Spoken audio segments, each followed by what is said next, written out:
And now, well, actually, it's a great pleasure for me to welcome a compatriot, Anne Quemere, who was the first person to row alone across the Atlantic in both directions. In 2006, she also became the first person to kite sail across the Atlantic. Anne is an ambassador for Blue Project, a non-profit that showcases the natural environment through adventure sports. Anne? Hello.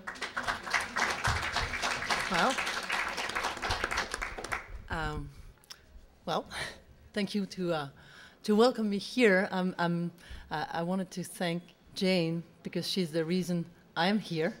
Natalie, she's the reason I rode solo the Atlantic. It's a joke we had yesterday. We were joking, but I'm not used in being with people because usually I travel alone. And so she was teasing me, and I told her, "You are the reason I'm traveling solo across the Atlantic." Well, I grew up by the ocean. I come from an area in France called Brittany.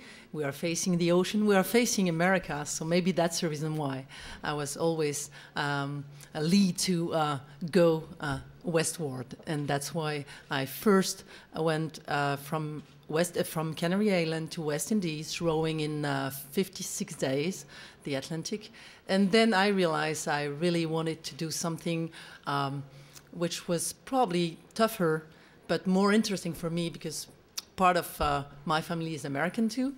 My daughter is American, and she's just right there. So I thought it would be very symbolic to row she's just right in front of me. And, I thought it was very symbolic to join two continents, America and France, rowing. Rowing is very slow. And that is symbolic, too, for me to row because slow motion is definitely not the motion we go right now. Everybody is always rushing. We need to go fast. People are trying to break records all the time. And so I thought, well, that will be my privilege to go on a slow motion and enjoy and have time for me and have time to let the time go. And, I was expecting a tough voyage, but I wasn't expecting what I experienced at some part of the trip. I was south of Newfoundland. I think I was traveling for about 4 weeks already, and this trip took 87 days at sea. So 4 weeks later, I was all alone. I had only whales, dolphin, beautiful sunsets, some depression, some hurricanes as well. But I mean, it was really nature. And all of a sudden, because when you're rowing, you don't really look where you go. You're looking at the place you're living. And so all of a sudden, I was rowing, and I could see it in the corner of my eyes, some kind of strange color. It was like flashy, blue flashy. And I was just like, that cannot be a fish. What that? And all of a sudden, I had all those plastic bags passing by me, and I was right in the middle of what they call those garbage patch. They have two big ones in the Pacific Ocean. They're about twice the size of Texas. So it's not like just garbage. It's a galaxy of trash. And it's really a big problem right now. They realize, scientists say that 80% of those huge garbage patches comes from land. So it's not fishermen, it's not sailors messing up with the ocean. It's really us from land. And this garbage is collected through the rivers and go directly into the ocean. And some people think, well, why don't they go with big boats and just pick up the trash? Well, it's not only plastic bags. You can have like very tiny pieces of trash. So you cannot just grab them. And this trash will be eaten by fishes. Then it will come back in our plates. So that's a big concern. And I think you cannot clean the ocean this easily because if you do so, you will probably kill the plankton as well. And plankton is definitely the essence of life. So as for today, no one knows how to get rid of those huge galaxy of trash. And I'm not a scientist, but I could witness it. And I think you can open a newspaper read about something like that. You can even watch TV and witnesses through your screen, but still you're not into the ocean. You don't see it like face to face. It was really something, it was probably the worst experience I had when I was at sea. A storm or even a hurricane compared to that was really little. But this garbage was a shock.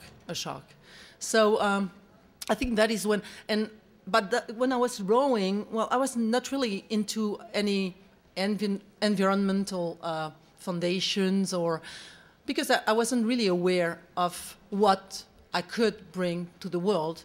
I was just trying to challenge myself and enjoy being a little at sea. Then I met some people at the Blue Project, British people, and of course, because their main concern is the ocean, I thought it would be interesting, and probably I could learn from them, but they could learn from me as well. And that is when I realized sharing with people is very, very important. And I started to talk at school because I have a daughter, so it's easy to know what can be her interest and talk the way she can understand.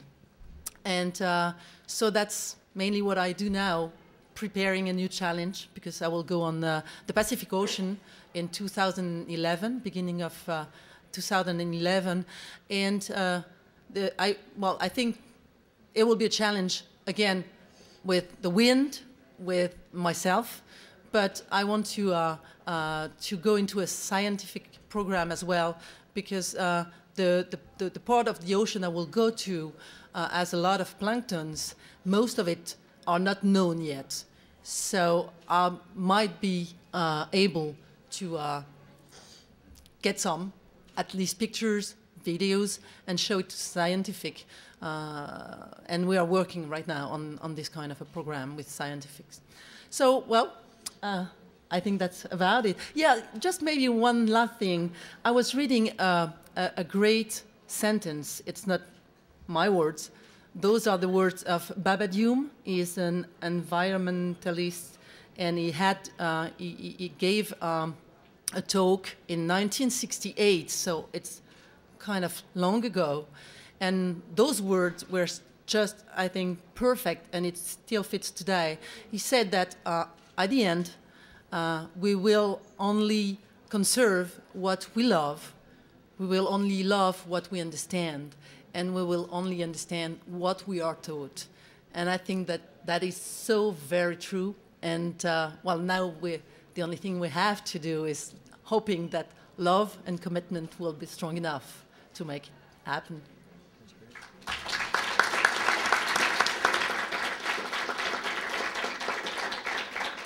Thank you, Anne. You do talk about climate change, and you do allude to the plastic bags, indeed, that you encountered in the seas and oceans. Since you mentioned the Pacific, it reminded me of a discussion I had with Jean-Michel Cousteau, where he mentioned also how horrified he was in islands of the Pacific by the presence of millions of these electric lighters that we buy for cigarettes or whatever. They all end up in these small places, and that's something that probably few people know about. Plastic bag will make, in a way, a nice transition to our next speaker, Chris Dickerson, who is a player for the Cincinnati Reds baseball team. He is also the founder of Players for the Planet, a non-profit that seeks to rid sports of plastic.